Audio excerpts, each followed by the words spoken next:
एक खबर है उन्हां विद्यार्थियों के लिए जो कैनेडा जाण दे इच्छुक हैं।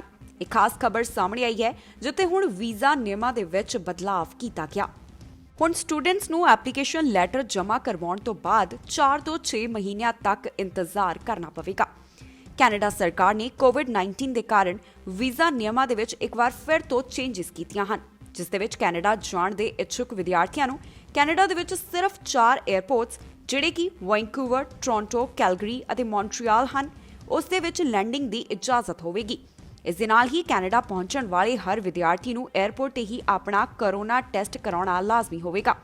ਦੱਸ ਦਈਏ ਕਿ ਵੈਸੇ ਤਾਂ ਕੈਨੇਡਾ ਵੱਲੋਂ ਇਹ ਲਾਜ਼ਮੀ ਕੀਤਾ ਗਿਆ ਹੈ ਕਿ 에ਅਰਪੋਰਟ ਤੇ ਆਉਣ ਵਾਲੇ ਹਰ ਯਾਤਰੀ ਨੂੰ ਆਪਣੀ ਕੋਰੋਨਾ ਨੈਗੇਟਿਵ ਰਿਪੋਰਟ ਦਿਖਾਉਣੀ ਪਵੇਗੀ, ਜਿਸ ਤੋਂ ਬਾਅਦ ਕੁਆਰੰਟਾਈਨ ਵੀ ਕਰਨਾ ਪਵੇਗਾ।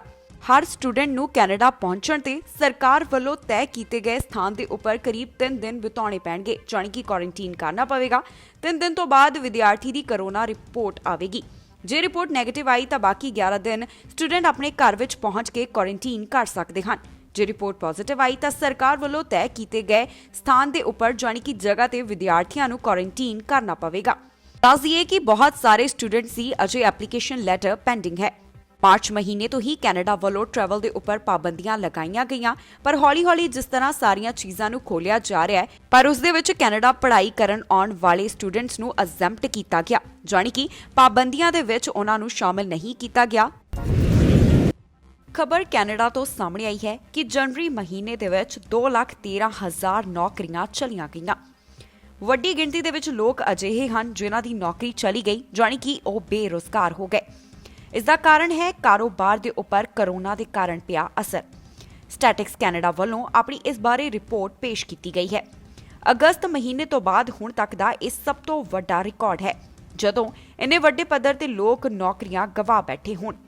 पिछले साल फरवरी के मुकाबले कैनेडा के कोल 8,58,000 घट नौकरियां हन। 5,29,000 लोग अजिहे हन जिन्हां दीयां नौकरियां तां हन, पर उन्हां नूं घट समां काम करना पै रहा है। ਪੈਂਡੈਮਿਕ ਤੋਂ ਪਹਿਲਾਂ ਉਹ ਜ਼ਿਆਦਾ ਸਮਾਂ ਕੰਮ ਕਰਿਆ ਕਰਦੇ ਸਨ। ਓਨਟਾਰੀਓ ਅਤੇ ਕਿਊਬੈਕ ਦੇ ਵਿੱਚ 2,51,000 ਲੋਕਾਂ ਨੇ ਨੌਕਰੀ ਗਵਾਈ। ਇਹ ਨੌਕਰੀਆਂ ਰੀਟੇਲ, ਐਕੋਮੋਡੇਸ਼ਨ ਅਤੇ ਫੂਡ ਸਰਵਿਸ ਦੇ ਨਾਲ ਜੁੜੀਆਂ ਹੋਈਆਂ ਸੀ।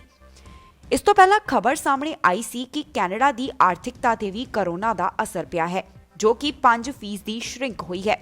ਦੱਸੀਏ ਕਿ ਮਾਰਚ ਮਹੀਨੇ ਤੋਂ ਹੀ ਕੈਨੇਡਾ ਦੇ ਵਿੱਚ ਕੋਰੋਨਾ ਦੇ ਕਾਰਨ ਪਾਬੰਦੀਆਂ ਲਗਾਈਆਂ ਗਈਆਂ, जिथे बिजनेस बंद रहे ਅਤੇ बहुत सारे लोग इसका शिकार होए, जानी कि कोविड-19 के करके उन्होंने अपनियां नौकरियां गवाउणियां पईयां ਅਤੇ ਉਹ बेरोजगार होके रह गए। ਵੱਖ-ਵੱਖ ਪ੍ਰੀਮੀਅਰਸ ਨੇ ਪ੍ਰਧਾਨ ਮੰਤਰੀ ਜਸਟਿਨ ਟਰੂਡੋ ਨੂੰ ਅਪੀਲ ਕੀਤੀ ਸੀ ਕਿ ਜੋ ਵੱਖ-ਵੱਖ ਕੋਰੋਨਾ ਟੀਕਾ ਕੰਪਨੀਆਂ ਦੇ ਨਾਲ ਸਮਝੌਤਾ ਹੋਇਆ ਹੈ ਉਸ ਦੀ ਡੀਟੇਲ ਸਾਂਝੀ ਕੀਤੀ ਜਾਵੇ, ਪਰ ਇਸ ਅਪੀਲ ਨੂੰ ਪ੍ਰਧਾਨ ਮੰਤਰੀ ਟਰੂਡੋ ਨੇ ਰੱਦ ਕਰ ਦਿੱਤਾ। ਟਰੂਡੋ ਅਤੇ ਪ੍ਰੀਮੀਅਰਸ ਦੀ ਆਪਸ ਦੇ ਵਿੱਚ ਮੀਟਿੰਗ ਹੋਈ ਸੀ ਕੋਵਿਡ-19 ਅਤੇ ਟੀਕੇ ਦੇ ਬਾਰੇ ਵਿੱਚ ਜਾਣਕਾਰੀ ਸਾਂਝੀ ਕਰਨ ਵਾਸਤੇ।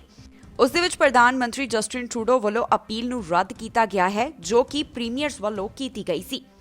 ਦੱਸ ਦਈਏ ਫੈਡਰਲ ਸਰਕਾਰ ਤੋਂ ਵੈਕਸੀਨ ਦੇ ਬਾਰੇ ਵਿੱਚ ਕਈ ਸਵਾਲ ਪੁੱਛੇ ਜਾ ਰਹੇ ਹਨ। ਸਰਕਾਰ ਕਾਫੀ ਪ੍ਰੈਸ਼ਰ ਦੇ ਵਿੱਚ ਵੀ ਹੈ ਟੀਕੇ ਦੀ ਡਿਲੀਵਰੀ ਨੂੰ ਲੈ ਕੇ। ਫਾਈਜ਼ਰ ਅਤੇ ਮੋਡਰਨਾ ਟੀਕਿਆਂ ਵੱਲੋਂ ਆਪਣੀ ਸ਼ਿਪਮੈਂਟ ਡਿਲੇ ਕੀਤੀ ਗਈ ਹੈ। ਪ੍ਰਧਾਨ ਮੰਤਰੀ ਟਰੂਡੋ ਲਗਾਤਾਰ ਇਸ ਗੱਲ ਨੂੰ ਕਹਿੰਦੇ ਨਜ਼ਰ ਆ ਰਹੇ ਹਨ ਕਿ ਮਾਰਚ ਮਹੀਨੇ ਦੇ ਆਖਿਰ ਤੱਕ ਫਾਈਜ਼ਰ ਦੀਆਂ 4 ਮਿਲੀਅਨ ਡੋਜ਼ਸ ਅਤੇ ਮੋਡਰਨਾ ਦੀਆਂ 2 ਮਿਲੀਅਨ ਡੋਜ਼ਸ ਕੈਨੇਡਾ ਨੂੰ ਮਿਲ ਜਾਣਗੀਆਂ ਅਤੇ ਮੀਟਿੰਗ ਦੇ ਵਿੱਚ ਵੀ ਉਹ ਇਸ ਗੱਲ ਦਾ ਜ਼ਿਕਰ ਕਰਦੇ ਨਜ਼ਰ ਆਏ। ਤੇ ਅੱਜ ਜਦੋਂ ਪ੍ਰਧਾਨ ਮੰਤਰੀ ਜਸਟਿਨ ਟਰੂਡੋ ਨੇ ਪ੍ਰੈਸ ਕਾਨਫਰੰਸ ਕੀਤੀ ਉਸ ਦੇ ਵਿੱਚ ਵੀ ਉਹਨਾਂ ਨੇ ਇਹੀ ਅਪਡੇਟ ਸਾਂਝੀ ਕੀਤੀ ਹੈ। ਪਰ ਉਧਰ ਟੀਕੇ ਨੂੰ ਲੀਡ ਕਰਨ ਵਾਲੇ ਜਾਨੀ ਕਿ ਵੈਕਸੀਨੇਸ਼ਨ ਨੂੰ ਲੀਡ ਕਰਨ ਵਾਲੇ ਮੇਜਰ ਜਨਰਲ ਡੈਨੀ ਫੋਰਟਿਨ ਨੇ ਇਹ ਜਾਣਕਾਰੀ ਦਿੱਤੀ ਸੀ ਕਿ ਕੈਨੇਡਾ ਨੂੰ ਨਹੀਂ ਪਤਾ ਕਿ ਉਹਨਾਂ ਨੂੰ ਕਿੰਨੀਆਂ ਡੋਜ਼ਸ ਕੋਰੋਨਾ ਟੀਕੇ ਦੀਆਂ ਮਿਲਣਗੀਆਂ ਅਤੇ ਡਿਲੀਵਰੀ ਦੇ ਵਿੱਚ ਡੀਲੇ ਕਿਉਂ ਹੋ ਰਿਹਾ ਹੈ। ਉਧਰ ਪ੍ਰੋਵਿੰਸਸ ਨੂੰ ਵੀ ਅਪੀਲ ਕੀਤੀ ਜਾ ਰਹੀ ਹੈ ਕਿ ਕੋਰੋਨਾ ਟੀਕਿਆਂ ਦਾ ਇਸਤੇਮਾਲ ਸਹੀ ਤਰੀਕੇ ਦੇ ਨਾਲ ਕੀਤਾ ਜਾਵੇ ਅਤੇ ਘੱਟ ਕੀਤਾ ਜਾਵੇ।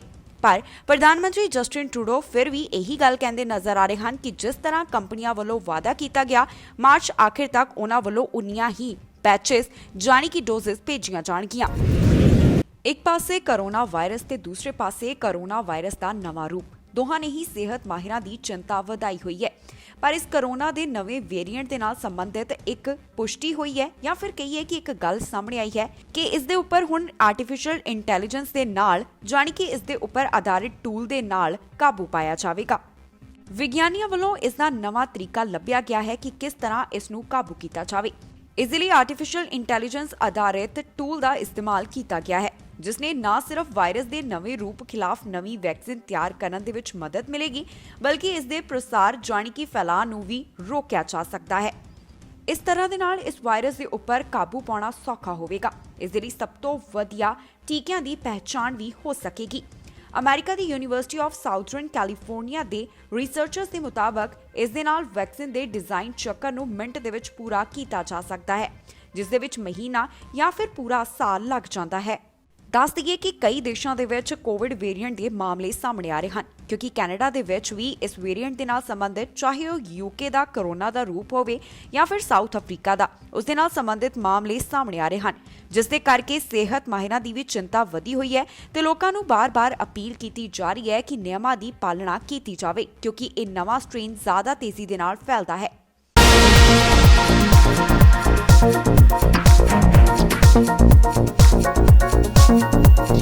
ਸਤਿ ਸ਼੍ਰੀ ਅਕਾਲ ਜੀ, ਮੈਂ ਨਿਰਮਲ ਮਾਨ ਪੂਰਾ ਟੈਕਸ ਸੈਟਲਮੈਂਟ ਤੋਂ।